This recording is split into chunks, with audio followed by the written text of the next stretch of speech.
Bienvenidos a su clase de Historia de Nicaragua. El contenido que vamos a tratar el día de hoy, cambios que se registraron en la sociedad nicaragüense entre los años de 1857 a 1909, exactamente en el gobierno conservador.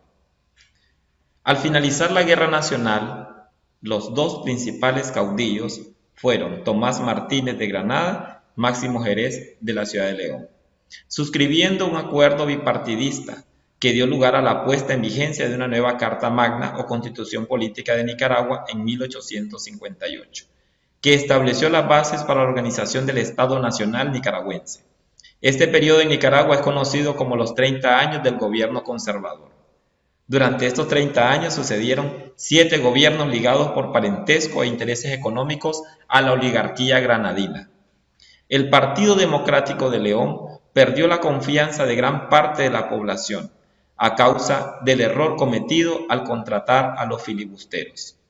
En consecuencia, en el año de 1858 a 1893, los líderes conservadores de Granada gobernaron con relativa estabilidad. El gobierno conservador presentaba las siguientes características durante sus 30 años.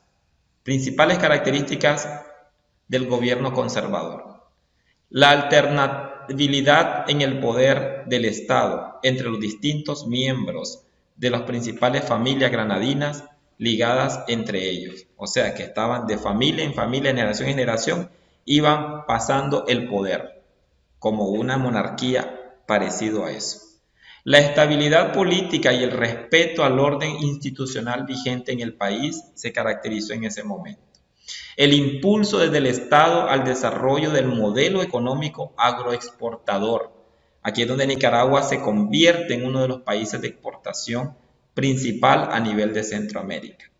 La aplicación de apropiados cambios institucionales para el desarrollo de la educación y la economía nacional en la sociedad nicaragüense. Entre los cambios económicos del gobierno conservador tenemos el desarrollo del modelo agroexportador nicaragüense, la introducción del cultivo del café, el algodón a nuestra economía como principales rubros en ese momento. Inserción de Nicaragua a un mercado mundial como productor de materias primas sin un valor agregado. Nicaragua pasó a ser un país de economía dependiente. ¿Por qué? Porque estaba sujeto a las oscilaciones de las cuotas y precios de su único producto. Esto quiere decir que el gobierno nicaragüense en ese momento no decidía cómo o qué establecer, qué precios establecer, qué impuestos establecer a sus productos de exportación. Continuando con los cambios económicos, es necesario señalar la revalorización de la tierra, inducida por favorables precios pagados por el café en el mercado externo. Produjo una rápida expansión del latifundio y la fiebre por la titulación de la tierra. O sea que la tierra llegó a tener un valor considerable, un valor de mucho interés. En la década del año de 1870 se inicia la construcción del ferrocarril. 1870. Se extendieron también las líneas telegráficas y las telefónicas. Recordemos que en ese tiempo el telégrafo era uno de los principales medios de comunicación. Se promulgó una ley de caminos para facilitar el transporte por diligencias, carreteras y caballos. O sea que el gobierno conservador fue uno de los gobiernos en Nicaragua que permitió el desarrollo, así como otros gobiernos lo han venido haciendo. Un desarrollo del país, una modernización del país. Hubieron cambios políticos. En 1858 se promulgó una constitución que limitó la participación política al interior de un reducido grupo de terratenientes y comerciantes. Recordemos que los terratenientes en ese momento era un auge, era el poder, era lo máximo. Entre más tierras tuvieran, más poder. La nueva constitución en su contenido fortalece la autoridad del poder ejecutivo, de los altos mandos. En otras palabras, hoy sabemos que el poder ejecutivo es el presidente y el vicepresidente.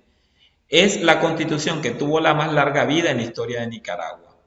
Las fronteras del Estado fueron definidas con mayor precisión mediante acuerdos diplomáticos. establecer la frontera entre Nicaragua, Costa Rica, entre Nicaragua, Honduras y así sucesivamente. Y sus plataformas continentales también. En 1858 se firmó el Tratado Cañas-Jerez, por el cual el gobierno de Nicaragua acepta la anexión del territorio de Nicoya y se lo cede a Costa Rica. A su vez, el país de Costa Rica reconoce la soberanía de Nicaragua sobre el río San Juan. Entonces, esto de la soberanía no es cosa de hoy, esto es de la historia de 1858. O sea que hace mucho tiempo que ya Costa Rica sabe y conoce que Nicaragua es soberana en su río San Juan. Existieron cambios socioculturales del gobierno conservador.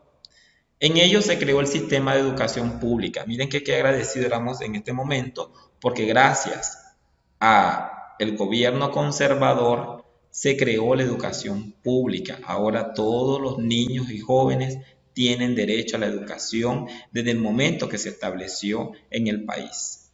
Gratuita y obligatoria para todos los niños de ambos sexos entre las edades de 5 y 14 años. También se fundaron institutos nacionales en León y Granada. Se establecieron dos universidades nacionales en León y Granada y se fundó la primera escuela normal, la Escuela Normal Alessio Blandón de Managua, para preparar a los profesores de las escuelas públicas. En 1882 se inauguró la Biblioteca Nacional, donde estudió Rubén Darío y se publicaron los primeros textos oficiales de historia de Nicaragua. Se abrieron teatros municipales en las principales ciudades y se fundaron varios periódicos y revistas culturales. Ahora también vamos a hablar de las consecuencias sociales del gobierno conservador. Es cierto que hay cosas muy bonitas que mencionar, pero también hay que mencionar las partes de las consecuencias, porque algunas políticas, no crean que todo es positivo, algunas políticas afectan de una manera también negativa.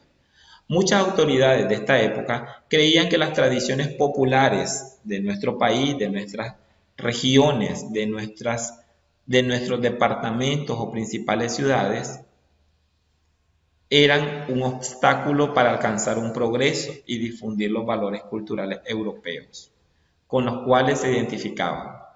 Imponían a los indígenas diversas formas de trabajo forzoso para el desarrollo de los cultivos de exportación como el café y el tendido de líneas de telégrafo y el ferrocarril. Los abusos provocaron una violenta rebelión de parte de la comunidad indígena de Matagalpa en el año de 1881. La burguesía agrícola, como habíamos dicho que había muchos terratenientes, inició la etapa de modernización capitalista de la economía nicaragüense y como sector dominante más progresivo abrió nuevas perspectivas para la toma del poder político.